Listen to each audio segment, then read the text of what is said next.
அஸ்ஸலாமு அலைக்கும் வரஹ்மத்துல்லாஹி வபரகாத்துஹு. அன்பு நண்பர்களே, குர்ஆன் சொல்லும் உண்மைகள் என்ற தலைப்பினில் பார்த்து கொண்டிருக்கின்றோம். அந்த வகையிலே இறைவனுடைய வேதமான குர்ஆனிலே பல நூறு வசனங்களின் மூலம் தன்னுடைய படைப்பினங்களை பற்றி 1500 வருடங்களுக்கு முன்னாடி சொல்லி காட்டுகின்றான். அவையெல்லாம் இன்றைய காலகட்டத்தில் உண்மையா என்பதை படித்து சிந்தித்து என்னை அறிந்து வணங்கள் என்பதாக அல்லாஹ் தஆலா சவால் விடுகின்றான். அந்த வகையிலே பல நூறு வசனங்களை முன்னால் உள்ள பதிவுகளிலே பார்த்திருக்கின்றோம். இந்த அளவுக்கு அல்லாஹ் சொன்னது உண்மை என்பதை அறிந்து கொள்ளலாம்.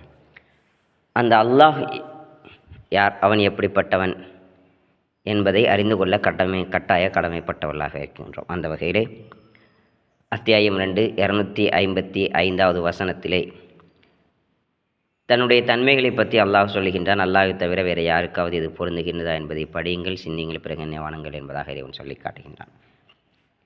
அதில் அல்லாஹு தஆலா சொல்லி காட்டுகின்றான்,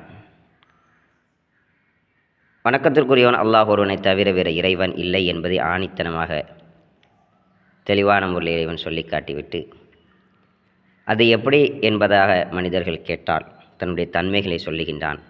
இது அல்லாஹ் ஒருவனை தவிர வேறு யாருக்கும் அது பொருந்துகின்றதா என்பதை படியுங்கள், சிந்தியுங்கள், பிறகு தெரிந்தனை வணங்குங்கள் என்பதை சொல்லி காட்டுகின்றான். இரண்டாவதாக சொல்லி காட்டுகின்றான், அல்லாஹ் என்றென்றும் உயிர் உள்ளவன். அல்லாஹ்வை தவிர்த்து இந்த உலகத்தில் யாராவது நிரந்தரமாக உயிருடன் இருக்கக்கூடியவர்களாக இருக்குகின்றார்களா என்பதை சிந்தியுங்கள், அல்லாஹ்வை அறிந்து கொள்ளுங்கள். இரண்டாவது. மூன்றாவது, என்றென்றும் நிலைத்திருப்பவன்.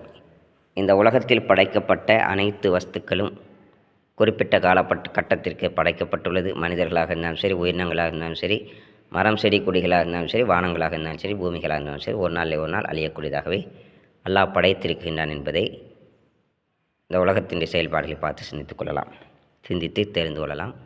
அல்லாஹ் மட்டுமே நிரந்தரமானவன். சிறு தூக்கமோ ஆழ்ந்த நித்திரையோ அவனுக்கு பிடிக்காது. அல்லாஹுக்கு இந்த உலகம் பெரிய விஷயமே இல்லை. அதனால் அல்லாஹுக்கு டயர்ட்னஸ் என்பதும் கிடையாது, அல்லாஹுக்கு நோய் நொடிகள் வராது, தூக்கம் என்பதும் தேவையில்லாது என்பதை இறைவன் சொல்லி காட்டுகின்றான். மூன்றாவதாக. நான்காவதாக சொல்லி காட்டுகின்றான், வானங்களில் உள்ளவையும் பூமியில் உள்ளவையும் அல்லாஹுக்கே உரியவன.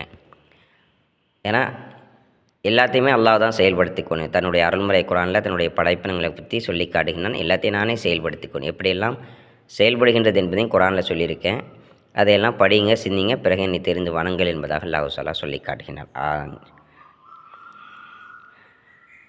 அவனுடைய அனுமதியின்றி அவனிடத்தில் பரிந்து பேசுவோர் யார் என்பதாக இறைவன் சொல்லிக்காட்டு. இந்த 255வது வசனத்தை படியுங்கள். அதில் 9 விதமான விஷயங்களை சொல்லிக்காட்டு. அதை படித்து சிந்தித்து அல்லாஹ்வை அறிந்து கொள்வோம். அஸ்ஸலாமு அலைக்கும் வரஹ்மத்துல்லாஹி வபரகாத்துஹு.